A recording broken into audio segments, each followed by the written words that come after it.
It is time for us to check sports, and that means it's time to bring in Mike Cozzi. Good morning, Mike. Good morning. Did you get any snow down there? Yeah, we got some. We got enough to make it a mess. We wound up with anywhere from a foot to a foot and a half of snow around here. Wow. Yeah. That's terrible. And it all came. I mean, we got about 4 inches yesterday, but it was a heavy, wet snow. Yeah, ours is that way. But last night it started to snow, and it's light snow, and it just piled up right away. So it looks like damn Christmas time out there now. Oh well. Bah humbug. Bah humbug. So I went to bed early because I had spent the night before here at the station overnight, and so I was just plain tired. But I did wake up to do my 67-year-old thing, what I considered to be the middle of the night, but it wasn't because I went to bed so early. It was at 10 o'clock. And I got to see the end of the Seattle Minnesota game, which Seattle won. Typical fantasy football game. Yeah. Flag football, fantasy football, however you want to put it. 67 points. They're almost scoring as many points as in the NBA. I had great confidence that the Minnesota quarterback wasn't going to complete the comeback, though. No. I had great confidence in that. I think they lost their running back, too, so that didn't help. No. So Seattle now has, they got 10 wins now. Yep. Jeez. At the blink of an eye, there you go. Oh, gosh. The NFL's something else. You know what else is something else? Go. Tell me. The Knicks almost lost by 50 last night. 50, 5-0. They lost by 44 to Milwaukee, 132 to 88. When does the rebuilding process end? I don't think it started. I have to be honest with you. I don't think it started yet. It was a great night for New York yesterday. The Knicks lost by 44. The Devils lost 7-1. The Rangers lost at home 4-1. Thank goodness for the Islanders. They finally won another game. They beat Detroit 4-1. So a bleak night in New York, weather-wise and sports-wise. New York, New York. One hell of a town. Every team stinks, and they always go down. In a town that doesn't have champions. Anyway, so that's sports in there. So now, I'm looking at the Cleveland Browns, and you tell me if I'm wrong. I just think that they suffer for what most teams suffer for in the NFL, and that's terrible coaches. They got to start bringing in some younger, different coaches. These coaches that are. Look at the Giants. I'm sorry. I know they're lousy. I know they're rebuilding. I know that they've got, but you can't tell me that with a halfway decent coach and coaching staff, they couldn't have squeezed at least a couple more wins out of the schedule. And the same thing goes for Cleveland. Mike, there's only about 4 decent teams in the NFL, and everybody else in the NFC. How many teams are in the NFL? 30? 32, 30, something like that, yeah. 19 of them are 500 or under. Yeah. 19. Yeah. 19 of them. You're just, they've got to do something. You can't, if there's one thing about having competitive football and having teams being able to, compete with one another, but what's happening in the NFL is... Well, this is what they wanted. This is sports socialism, where everybody shares the wealth. How's that work? The rich stay rich and the poor stay poor. It doesn't work. You look at the standings. You got New England at 10-2, Buffalo at 9-3. The Jets and Dolphins are pitiful. Baltimore's 10-2. The Steelers, the Browns, and the Bengals stink. You got the most competitive division in football, the Texans, the Titans, and the Colts. And why are they competitive? Because they all stink. 8-4, 7-5, 6-6. Kansas City 8-4, the Raiders 6-6.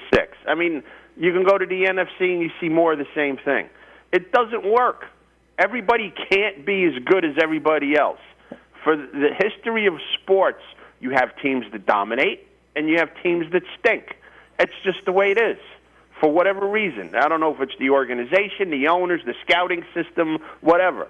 But you have your perennial losers and you have your perennial winners. It's the way it goes.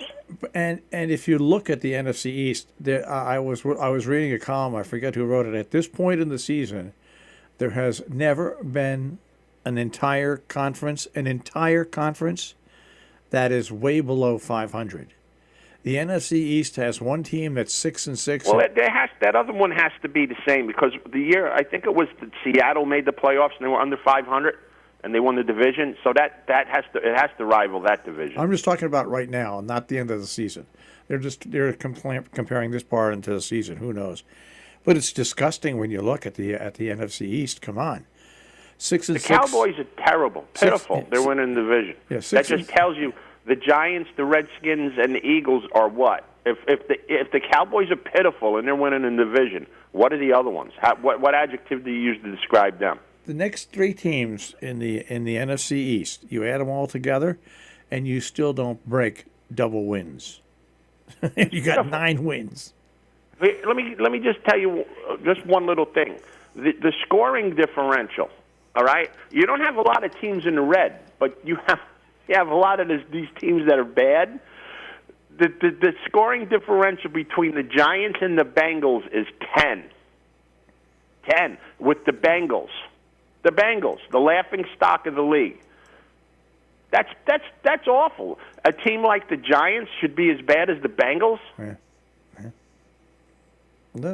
That's organization right there. Yeah. That's exactly what I said. I mean, it's just.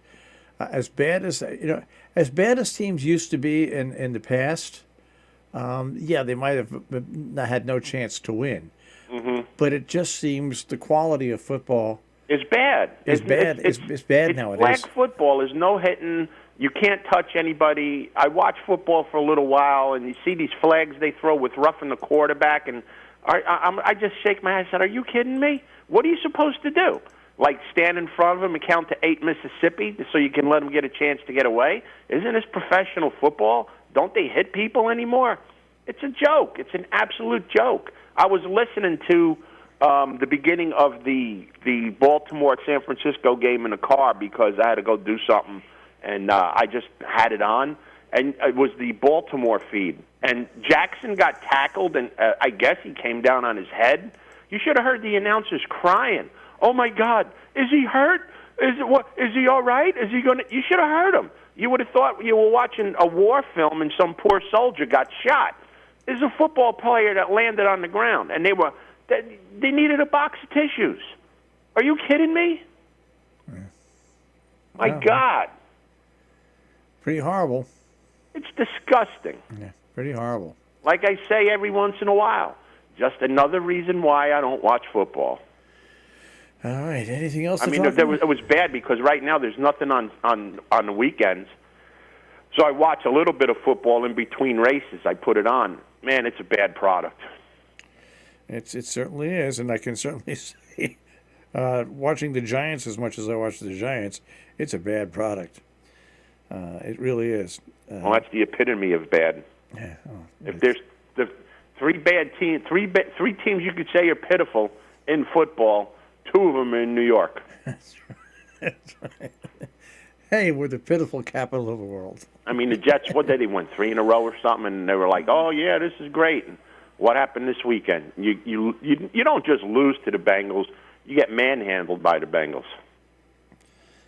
It's and to me, that's coaching. To me, that's coaching. Not being prepared. Yep, not being prepared at all. And that's when you take a look at the Giants. The first half of all their games, they have no idea what they're doing out there. They don't settle down to the second half of the game, and by that time, it's a runaway train. Yeah. All right. Speaking about runaway train, we've got to get on to the forecast with Pat Pagano. What day is today? Tuesday? It seems like it's Friday, but it's only Tuesday. At least we got one more day off before we have to pick it again. That's it. All right. Well, we both got a win last night anyway. Yes, we did. We're not doing bad considering everything. No, not really. Not bad at all. That's because I've been doing, and you finally come to it, picking against teams. Yeah. Not picking teams to win, picking against teams, picking them to lose. That's it. The secret. All right. Bad is bad. All right, Mike. I'll speak with you tomorrow. You got it. Have a great day. Take care.